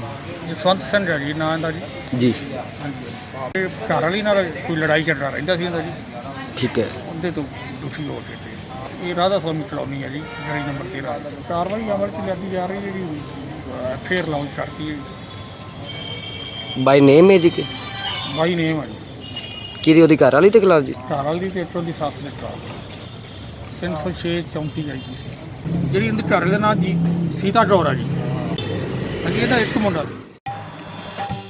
ਬੀਤੇ ਦਿਨ ਉੱਗੇ ਸਿਆਸਤਦਾਨ ਮਰਹੂਮ ਮੁਜਾਗਰ ਸਿੰਘ ਸੇਖਵਾਂ ਦੇ ਸਪੁੱਤਰ ਤੇ ਅਕਾਲੀ ਦਲ ਵਿੱਚ ਵੱਖ-ਵੱਖ ਅਹੁਦਿਆਂ ਤੇ ਬਿਰਾਜਮਾਨ ਰਹੇ ਸਿਆਸਤ ਦੇ ਬਾਬਾ ਬੋਹੜ ਸੇਵਾ ਸਿੰਘ ਸੇਖਵਾਂ ਦਾ ਦੇਹਾਂਤ ਹੋ ਗਿਆ ਸੀ, ਜਿਨ੍ਹਾਂ ਨੂੰ ਬੀਤੀ ਸ਼ਾਮ ਉਹਨਾਂ ਦੇ ਮੋਹਾਲੀ ਸਥਿਤ ਘਰ ਤੋਂ ਜੱਦੀ ਪਿੰਡ ਸੇਖਵਾਂ ਲਿਆਂਦਾ ਗਿਆ, ਜਿੱਥੇ ਅੱਜ ਉਹਨਾਂ ਦਾ ਅੰਤਿਮ ਸੰਸਕਾਰ ਕਰ ਦਿੱਤਾ ਗਿਆ। ਸਵੇਰ ਤੋਂ ਹੀ ਉਹਨਾਂ ਦੇ ਘਰ ਵੱਖ-ਵੱਖ ਪਾਰਟੀਆਂ ਦੇ ਆਗੂ ਅਫਸੋਸ ਕਰਨ ਲਈ ਪਹੁੰਚਣੇ ਸ਼ੁਰੂ ਹੋ ਗਏ ਸਨ। ਇਸ ਦੌਰਾਨ ਗੁਰਬਾਣੀ ਦਾ ਕੀਰਤਨ ਲਗਾਤਾਰ ਚੱਲਦਾ ਰਿਹਾ ਤੇ ਅੰਤਿਮ ਅਰਦਾਸ ਕੀਤੀ ਗਈ ਤੇ ਕਾਫਲੇ ਦੇ ਰੂਪ ਵਿੱਚ ਉਹਨਾਂ ਦੀ ਦੇਹ ਨੂੰ ਸ਼ਮਸ਼ਾਨ ਘਾਟ ਲਿਆਂਦਾ ਗਿਆ, ਜਿੱਥੇ ਉਹਨਾਂ ਦੇ ਦੋਵੇਂ ਪੁੱਤਰਾਂ ਜਗਰੂਪ ਸਿੰਘ ਸੇਖਵਾਂ ਤੇ ਮਹਿਰਾਜ ਸਿੰਘ ਸੇਖਵਾਂ ਨੇ ਚਿਖਾ ਨੂੰ ਅਗਨੀ ਦਿਖਾਈ। ਅੰਤਿਮ ਸੰਸਕਾਰ ਮੌਕੇ ਪੁਲਿਸ ਦੀ ਟੁਕੜੀ ਵੱਲੋਂ ਉਹਨਾਂ ਨੂੰ ਸਲਾਮੀ ਦਿੱਤੀ ਗਈ। ਸਮੁੱਚੇ ਇਲਾਕੇ ਨੂੰ, ਗੁਰਦਾਸਪੁਰ ਜ਼ਿਲ੍ਹੇ ਨੂੰ ਮੈਂ ਤਾਂ ਕਹੂੰਗਾ ਕਿ ਪੰਜਾਬ ਦੀ ਸਿਆਸਤ ਨੂੰ, ਪੰਜਾਬ ਦੇ ਲੋਕਾਂ ਨੂੰ ਉਹਨਾਂ ਦੇ ਪਰਿਵਾਰ ਦੇ ਨਾਲ ਜਿਹੜਾ ਪਿਆ ਹੈਗਾ, ਕਿਉਂਕਿ ਉਸ ਦਿਨ ਵੀ ਜਿਸ ਦਿਨ ਅਰਵਿੰਦ ਕੇਜਰੀਵਾਲ ਜੀ ਇੱਥੇ ਪਹੁੰਚੇ ਸੀ ਪੰਜਾਬ ਸੇਖਵਾਂ ਸਾਹਿਬ ਦੇ ਘਰ, ਉਸ ਦਿਨ ਵੀ ਉਹਨਾਂ ਨੇ ਇਹ ਜ਼ਿਕਰ ਕੀਤਾ ਸੀ ਕਿ ਸਾਨੂੰ ਸੇਖਵਾਂ ਸਾਹਿਬ ਦੇ ਤਜਰਬੇ ਦੀ ਜ਼ਰੂਰਤ ਹੈ, ਪੰਜਾਬ ਨੂੰ ਉਹਨਾਂ ਦੇ ਐਕਸਪੀਰੀਅੰਸ ਦੀ, ਤੇ ਜਿਹੜੀ ਹਮੇਸ਼ਾ ਉਹ ਬੇਬਾਕੀ ਦੇ ਨਾਲ ਉਹਨਾਂ ਨੇ ਸਿਆਸਤ ਕੀਤੀ, ਸੱਚ ਨੂੰ ਸੱਚ ਕਿਹਾ ਤੇ ਝੂਠ ਨੂੰ ਝੂਠ ਕਿਹਾ, ਉੱਦਾਂ ਦੇ ਲੀਡਰਾਂ ਦੀ ਪਾਰਟੀ ਨੂੰ, ਹਰੇਕ ਪਾਰਟੀ ਨੂੰ ਜਿਹੜੀ ਆ ਉਹ ਜ਼ਰੂਰਤ ਹੁੰਦੀ ਹੈ। ਸੋ ਸੇਖਵਾਂ ਸਾਹਿਬ ਦੇ ਜਾਣ ਦੇ ਨਾਲ, ਕਿਉਂਕਿ ਬੜੇ ਦੂਰਅੰਦੇਸ਼ੀ ਵਾਲੇ, ਬੜੇ ਐਕਸਪੀਰੀਅੰਸਡ ਅਤੇ ਹਮੇਸ਼ਾ ਪੰਜਾਬ ਪੱਖੀ, ਲੋਕ ਪੱਖੀ ਸਟੈਂਡ ਲੈਣ ਵਾਲੇ ਲੀਡਰ ਸੀ। ਮੈਂ ਸਮਝਦਾ ਕਿ ਉਹਨਾਂ ਦੇ ਜਾਣ ਨਾਲ ਇਕੱਲੀ ਆਮ ਆਦਮੀ ਪਾਰਟੀ ਨੂੰ ਨਹੀਂ, ਪੰਜਾਬ ਦੇ ਲੋਕਾਂ ਨੂੰ, ਗੁਰਦਾਸਪੁਰ ਜ਼ਿਲ੍ਹੇ ਦੇ ਲੋਕਾਂ ਨੂੰ, ਇਸ ਹਲਕੇ ਦੇ ਲੋਕਾਂ ਨੂੰ, ਸਾਰਿਆਂ ਨੂੰ ਬਹੁਤ ਵੱਡਾ ਜਿਹੜਾ ਘਾਟਾ ਹੈਗਾ ਉਹ ਪਿਆ ਹੈਗਾ। ਤੇ ਇਸ ਦੁੱਖ ਦੀ ਘੜੀ 'ਚ ਸਮੁੱਚੀ ਆਮ ਆਦਮੀ ਪਾਰਟੀ, ਮੈਂ ਅੱਜ ਅਰਵਿੰਦ ਕੇਜਰੀਵਾਲ ਜੀ ਦੀ ਤਰਫੋਂ, ਸਾਡੇ ਪੰਜਾਬ ਪ੍ਰਧਾਨ ਭਗਵੰਤ ਮਾਨ ਜੀ ਦੀ ਤਰਫੋਂ, ਮੈਂ ਇੱਥੇ ਜਿਹੜੀ ਉਹਨਾਂ ਦੀ ਅੰਤਿਮ ਯਾਤਰਾ ਸੀ ਸੇਖਵਾਂ ਸਾਹਿਬ ਦੀ, ਉਹਦੇ 'ਚ ਮੈਂ ਪਰਿਵਾਰ ਦੇ ਨਾਲ ਦੁੱਖ ਸਾਂਝਾ ਕਰਨ ਲਈ ਇੱਥੇ ਹਾਜ਼ਰੀ ਲਵਾਉਣ ਲਈ ਪਹੁੰਚਿਆ ਤੇ ਇਸ ਦੁੱਖ ਦੀ ਘੜੀ 'ਚ ਸਮੁੱਚੀ ਆਮ ਆਦਮੀ ਪਾਰਟੀ ਸੇਖਵਾਂ ਪਰਿਵਾਰ ਦੇ ਨਾਲ ਹੈ ਤੇ ਹਮੇਸ਼ਾ ਇਸੇ ਤਰ੍ਹਾਂ, ਕਿਉਂਕਿ ਸੇਖਵਾਂ ਪਰਿਵਾਰ ਸਾਡਾ ਪਰਿਵਾਰ ਹੈ, ਇਸੇ ਤਰ੍ਹਾਂ ਉਹਨਾਂ ਦੇ ਨਾਲ ਜਿਹੜੀ ਹੈ ਆਮ ਆਦਮੀ ਪਾਰਟੀ ਦੀ ਲੀਡਰਸ਼ਿਪ ਹਮੇਸ਼ਾ ਖੜੀ ਰਹੇ। ਮੈਂ ਅੱਜ ਜਿੰਨੀ ਸੰਗਤ ਇੱਥੇ ਜੁੜੀ ਆ, ਜਿੰਨੀਆਂ ਮਹਾਨ ਸ਼ਖਸੀਅਤਾਂ ਜੁੜੀਆਂ ਨੇ, ਮੈਂ ਉਹਨਾਂ ਦਾ ਧੰਨਵਾਦ ਕਰਦਾ। ਪੰਜਾਬ ਸਰਕਾਰ ਦਾ, ਡੀਸੀ ਸਾਹਿਬ ਦਾ ਚੇਚੇ ਤੌਰ ਤੇ ਪਹੁੰਚੇ ਆ, ਸਾਰਿਆਂ ਦਾ ਜਿਹੜੇ ਇੱਥੇ ਆਏ ਨੇ ਸਾਡੀ ਦੁੱਖ ਦੀ ਘੜੀ 'ਚ ਤੁਸੀਂ ਸਾਡਾ ਦੁੱਖ ਵੰਡਾਇਆ, ਤੁਹਾਡਾ ਸਾਰਿਆਂ ਦਾ ਬਹੁਤ ਧੰਨਵਾਦ। ਵਾਹਿਗੁਰੂ ਜੀ ਕਾ ਖਾਲਸਾ, ਵਾਹਿਗੁਰੂ ਜੀ ਕੀ ਫਤਿਹ। ਸੇਖਵਾਂ ਸਾਹਿਬ ਨੇ ਤਾਂ ਬਸ ਮੈਨੂੰ ਇੱਕੋ ਹੀ ਕਿਹਾ ਸੀ ਕਿ ਪੁੱਤ ਮੈਂ ਤੈਨੂੰ ਕੇਜਰੀਵਾਲ ਦੀ ਉਂਗਲੀ ਫੜਾਤੀ ਆ, ਇੱਕ ਬੜਾ ਇਮਾਨਦਾਰ ਔਰ ਚੰਗੇ ਲੀਡਰ ਨੇ, ਇਹਨਾਂ ਦਾ ਸਾਥ ਦੇਵੀਂ ਔਰ ਬੜੀ ਵਧੀਆ ਪਾਰਟੀ ਆ, ਇਹਦਾ ਅਗਾਂਹ ਬੜਾ ਅੱਛਾ ਫਿਊਚਰ ਆ, ਇਹਨਾਂ ਦੀ ਹਮੇਸ਼ਾ ਨਾਲ ਰਹਿਣਾ ਔਰ ਵੱਧ ਤੋਂ ਵੱਧ ਪਾਰਟੀ ਦੀ ਸੇਵਾ ਕਰਨੀ ਆ, ਪੰਜਾਬ ਦੀ ਸੇਵਾ ਕਰਨੀ ਆ, ਪੰਥਕ ਕਾਰਜਾਂ 'ਚ ਅੱਗੇ ਵੱਧ ਕੇ ਹਿੱਸਾ ਲੈਣਾ। ਜੋ ਤੁਹਾਨੂੰ ਪਿਤਾ ਪੁਰਖੀ ਅਸੀਂ ਵਿਰਾਸਤ ਦਿੱਤੀ ਹੈ, ਇਹਨੂੰ ਸਾਂਭਣਾ। ਮਾਂ ਪਾਰਟੀ ਸ਼੍ਰੋਮਣੀ ਅਕਾਲੀ ਦਲ ਨੂੰ ਕਹਿੰਦੇ ਸੀ, ਉਹ ਦਿਮਾਗ ਮੰਨਿਆ ਜਾਂਦੇ ਸੀ ਸ਼੍ਰੋਮਣੀ ਅਕਾਲੀ ਦਲ ਦਾ, ਕੋਈ ਉਹਨਾਂ ਦੇ ਉੱਚ ਲੀਡਰ ਵੱਲੋਂ ਕੋਈ ਸੁਨੇਹਾ ਜਾਂ ਕੋਈ ਤੁਹਾਡੇ ਨਾਲ ਕੋਈ ਗੱਲਬਾਤ ਹੋਈ ਉਹਨਾਂ ਦੀ? ਹਾਂਜੀ, ਬਾਦਲ ਸਾਹਿਬ ਦਾ ਵੱਡਿਆਂ ਦਾ ਫੋਨ ਆਇਆ ਸੀ ਜੀ ਕੱਲ੍ਹ, ਜਦੋਂ ਡੈਥ ਹੋਈ ਆ ਉਹਨਾਂ ਨੇ ਬਹੁਤ ਦੁੱਖ ਕੀਤਾ, ਉਹ ਆਉਣਗੇ ਵੀ। ਮਜੀਠੀਆ ਸਾਹਿਬ ਦਾ ਵੀ ਫੋਨ ਆਇਆ ਸੀ, ਉਹ ਵੀ ਆਉਣਗੇ, ਸਾਰਿਆਂ ਦਾ ਹੀ ਆਇਆ। ਬਾਕੀਆਂ ਨੇ ਸਾਰਿਆਂ ਨੇ ਸੋਸ਼ਲ ਮੀਡੀਆ ਤੇ ਵੀ, ਸੀਐਮ ਸਾਹਿਬ ਨੇ, ਕੇਜਰੀਵਾਲ ਸਾਹਿਬ ਨੇ, ਜਿੰਨੇ ਸੀਨੀਅਰ ਲੀਡਰਸ਼ਿਪ ਆ ਸਾਰਿਆਂ ਨੇ ਦੁੱਖ ਦਾ ਪ੍ਰਗਟਾਵਾ, ਕੈਪਟਨ ਅਮਰਿੰਦਰ ਸਿੰਘ ਜੀ ਸਾਬਕਾ ਮੁੱਖ ਮੰਤਰੀ, ਉਹਨਾਂ ਨੇ ਸਾਰਿਆਂ ਨੇ ਹੀ ਬਹੁਤ ਦੁੱਖ ਦਾ ਕੀਤਾ। ਅਬਵ ਪਾਰਟੀ ਲਾਈਨ ਹਰ ਇੱਕ ਨੇ ਬਹੁਤ ਸ਼ੋਕ ਕੀਤਾ। ਮੈਂ ਸਾਰਿਆਂ ਦਾ ਧੰਨਵਾਦੀ ਹਾਂ ਜਿਨ੍ਹਾਂ ਨੇ ਇਸ ਦੁੱਖ ਦੇ ਸਮੇਂ 'ਚ ਆ ਕੇ ਸਾਡਾ ਦੁੱਖ ਵੰਡਾਇਆ, ਸਾਰਿਆਂ ਦਾ ਬਹੁਤ ਧੰਨਵਾਦ। ਜਥੇਦਾਰ ਸ਼੍ਰੀ ਅਕਾਲ ਤਖਤ ਸਾਹਿਬ ਸਿੰਘ ਸਾਹਿਬ ਗਿਆਨੀ ਹਰਪ੍ਰੀਤ ਸਿੰਘ ਨੇ ਕਿਹਾ ਹੈ ਕਿ ਉੱਤਰ ਪ੍ਰਦੇਸ਼ ਦੇ ਲਖੀਮਪੁਰ ਖੀਰੀ ਵਿੱਚ ਕਿਸਾਨਾਂ ਦੇ ਬੇਰਹਿਮੀ ਨਾਲ ਕਤਲ ਕੀਤੇ ਜਾਣਾ ਬਹੁਤ ਹੀ ਮੰਦਭਾਗਾ ਹੈ। ਇਸ ਦੇ ਦੋਸ਼ੀਆਂ ਖਿਲਾਫ ਕਾਰਵਾਈ ਕਰਨਾ ਸਰਕਾਰ ਦਾ ਫਰਜ਼ ਬਣਦਾ ਹੈ। ਸਰਕਾਰ ਦਾ ਆਪਣੇ ਫਰਜ਼ਾਂ ਦੀ ਪੂਰਤੀ ਕਰਨ ਤੋਂ ਆਨਾਕਾਨੀ ਕਰਨਾ ਅਫਸੋਸਜਨਕ ਹੈ। ਇਨ੍ਹਾਂ ਕਿਸਾਨਾਂ ਦੇ ਬਲ ਦੇ ਸਿਵੇ ਤੇ ਕੇਵਲ ਸਿਆਸਤ ਕਰਨੀ ਸ਼ੋਭਨੀਕ ਨਹੀਂ ਹੈ। ਸਿਆਸੀ ਪਾਰਟੀਆਂ ਇਕਜੁੱਟ ਹੋ ਕੇ ਸਰਕਾਰ ਖਿਲਾਫ ਜਦੋਜਹਿਦ ਕਰਨ ਤਾਂ ਕਿ ਦੋਸ਼ੀਆਂ ਨੂੰ ਸਖਤ ਸਜ਼ਾ ਮਿਲ ਸਕੇ। ਉੱਥੇ ਹੀ ਦੂਜੇ ਪਾਸੇ ਉਹਨਾਂ ਕਿਹਾ ਕਿ ਦਿੱਲੀ ਸਿੱਖ ਗੁਰਦੁਆਰਾ ਪ੍ਰਬੰਧਕ ਕਮੇਟੀ ਤੇ ਤਖਤ ਸ੍ਰੀ ਹਰਮੰਦਰ ਜੀ ਪਟਨਾ ਸਾਹਿਬ ਬੋਰਡ ਵੱਲੋਂ ਪੁੱਜੀਆਂ ਪੱਤਰਕਾਵਾਂ ਨੂੰ ਪੜ੍ਹਨ ਉਪਰੰਤ ਸਿੰਘ ਸਾਹਿਬਾਨਾਂ ਨੇ ਮਹਿਸੂਸ ਕੀਤਾ ਕਿ ਦਿੱਲੀ ਸਰਕਾਰ ਤੇ ਭਾਜਪਾ ਹਕੂਮਤ ਸਿੱਖ ਧਰਮ ਦੇ ਅੰਦਰੂਨੀ ਮਾਮਲਿਆਂ ਵਿੱਚ ਦਖਲਅੰਦਾਜ਼ੀ ਕਰ ਰਹੀਆਂ ਨੇ। ਦਿੱਲੀ ਦੀ ਸੰਗਤ ਵੱਲੋਂ ਚੁਣੇ ਤੇ ਜਿੱਤੇ ਮੈਂਬਰਾਂ ਨੂੰ ਕਮੇਟੀ ਦੇ ਗਠਨ ਕਰਨ ਤੋਂ ਰੋਕਣ ਲਈ ਕੋਝੇ ਹੱਥ ਕੰਡੇ ਅਪਣਾਏ ਜਾ ਰਹੇ ਨੇ, ਜਿਸ ਨੂੰ ਕਦੇ ਵੀ ਬਰਦਾਸ਼ਤ ਨਹੀਂ ਕੀਤਾ ਜਾ ਸਕਦਾ। ਅੱਜ ਮਾਨਯੋਗ ਜਥੇਦਾਰ ਰਣਜੀਤ ਸਿੰਘ ਜੀ ਗੌਹਰ ਜੋ ਸਿੰਘ ਸਾਹਿਬ ਨੇ ਤਖਤ ਸ੍ਰੀ ਹਰਮੰਦਰ ਜੀ ਪਟਨਾ ਸਾਹਿਬ ਦੇ, ਸਿੰਘ ਸਾਹਿਬ ਗਿਆਨੀ ਰਘਬੀਰ ਸਿੰਘ ਜੀ ਜਥੇਦਾਰ ਤਖਤ ਸ੍ਰੀ ਕੇਸਗੜ੍ਹ ਸਾਹਿਬ, ਇਸੇ ਤਰ੍ਹਾਂ ਸਿੰਘ ਸਾਹਿਬ ਗਿਆਨੀ ਮਲਕੀਤ ਸਿੰਘ ਜੀ ਹੈੱਡ ਗ੍ਰੰਥੀ ਸ੍ਰੀ ਅਕਾਲ ਤਖਤ ਸਾਹਿਬ ਤੇ ਕੁਝ ਮਸਲੇ ਜੋ ਸਨਮੁਖ ਹੋਏ ਉਹਦੇ ਤੇ ਵਿਚਾਰਾਂ ਕੀਤੀਆਂ ਔਰ ਇਸ ਵਿਚਾਰ ਚਰਚਾ ਦੇ ਵਿੱਚ ਫੋਨ ਰਾਹੀਂ ਮਾਨਯੋਗ ਸਿੰਘ ਸਾਹਿਬ ਜਥੇਦਾਰ ਗਿਆਨੀ ਕੁਲਵੰਤ ਸਿੰਘ ਜੀ ਜੋ ਸਿੰਘ ਸਾਹਿਬ ਨੇ ਤਖਤ ਸ੍ਰੀ ਹਜ਼ੂਰ ਸਾਹਿਬ ਜੀ ਦੇ ਨਾਂਦੇੜ ਦੇ, ਉਹਨਾਂ ਨਾਲ ਵਿਚਾਰਾਂ ਸਾਂਝੀਆਂ ਕੀਤੀਆਂ ਤੇ ਜੋ ਅਸੀਂ ਸਿੰਘ ਸਾਹਿਬਾਨ ਨੇ ਵਿਚਾਰ ਸਾਂਝੇ ਕੀਤੇ ਉਪਰੰਤ ਜੋ ਅਸੀਂ ਮਹਿਸੂਸ ਕੀਤਾ ਕਿ ਉੱਤਰ ਪ੍ਰਦੇਸ਼ ਦੇ ਲਖੀਮਪੁਰ ਖੀਰੀ ਦੇ ਵਿੱਚ ਕਿਸਾਨਾਂ ਦਾ ਬੇਰਹਿਮੀ ਦੇ ਨਾਲ ਕਤਲ ਕੀਤੇ ਜਾਣਾ ਬਹੁਤ ਹੀ ਮੰਦਭਾਗਾ ਹੈ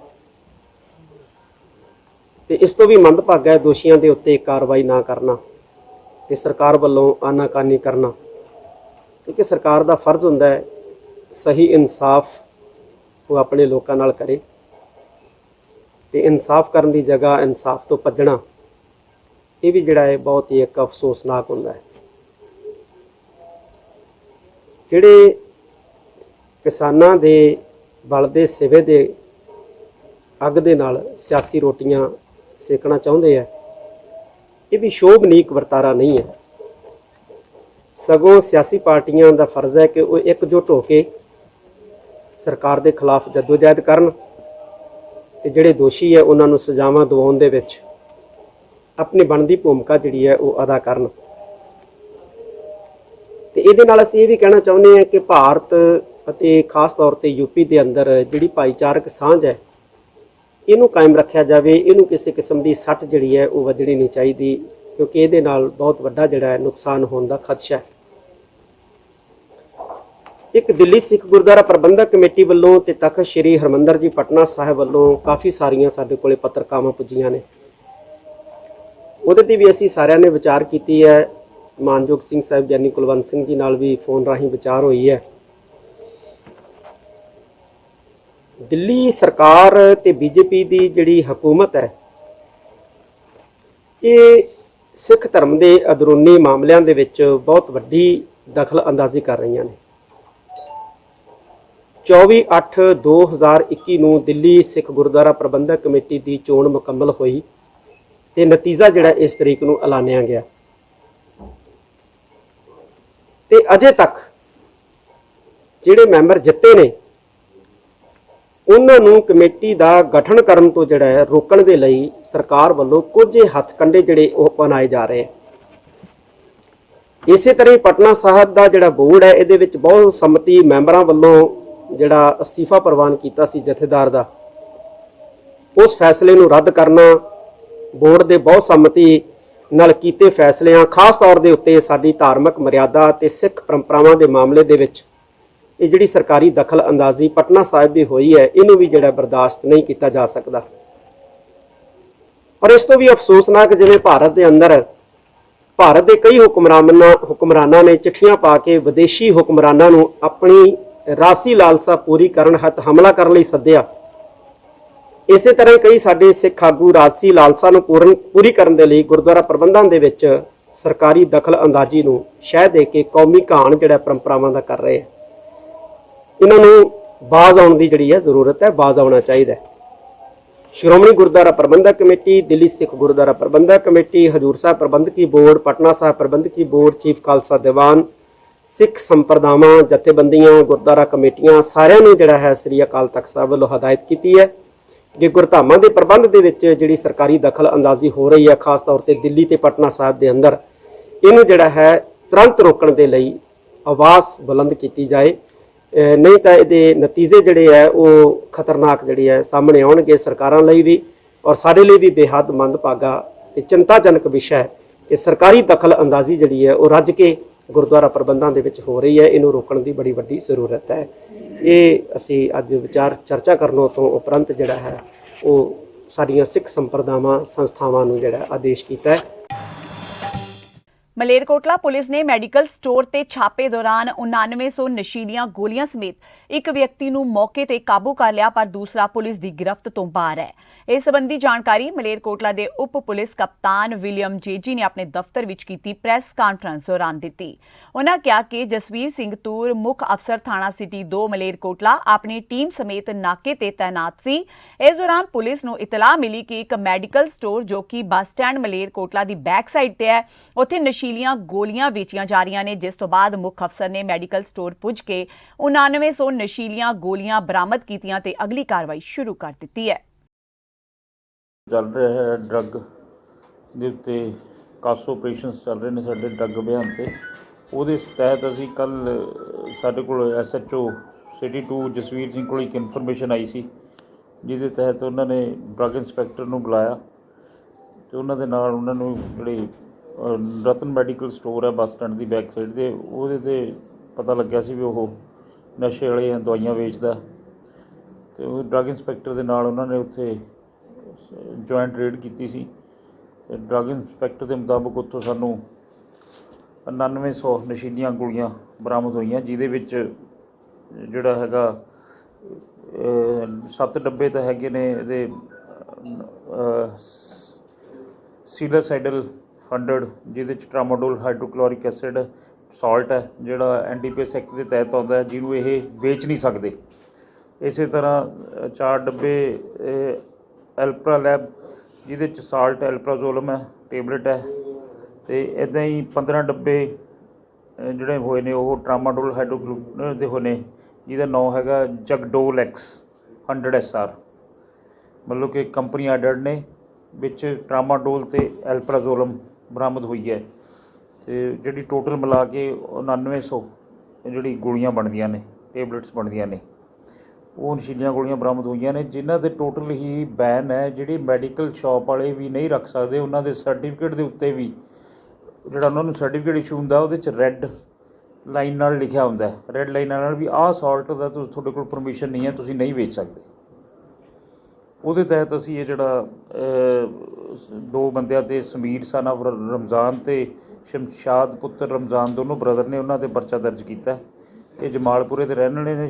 ਜਿਹੜਾ ਸ਼ਮੀਰ ਅਸੀਂ ਮੌਕੇ 'ਤੇ ਗ੍ਰਿਫਤਾਰ ਕਰ ਲਿਆ। ਸ਼ਮਸ਼ਾਦ ਉੱਥੋਂ ਕਿਤੇ ਪਹਿਲਾਂ ਹੀ ਹੈ ਨਹੀਂ ਸੀ ਉੱਥੇ ਅਤੇ ਉਹ ਭੱਜ ਗਿਆ, ਅਤੇ ਉਹਨੂੰ ਵੀ ਅਸੀਂ ਅਰੈਸਟ ਉਹਦੀ ਕੱਲ੍ਹ ਉਹਦੇ ਰੇਡ ਰੂਡ ਵੀ ਕੀਤੀ ਹੈ, ਪਰ ਹਾਲੇ ਅਰੈਸਟ ਨਹੀਂ ਹੋਇਆ। ਉਹਨੂੰ ਵੀ ਜਲਦੀ ਅਰੈਸਟ ਕਰ ਲਾਂਗੇ। ਸਰ ਕਿੰਨਾ ਚਿਰ ਤੋਂ ਕੰਮ ਕਰਦੇ ਸੀ ਜੀ? ਇਹ ਕੰਮ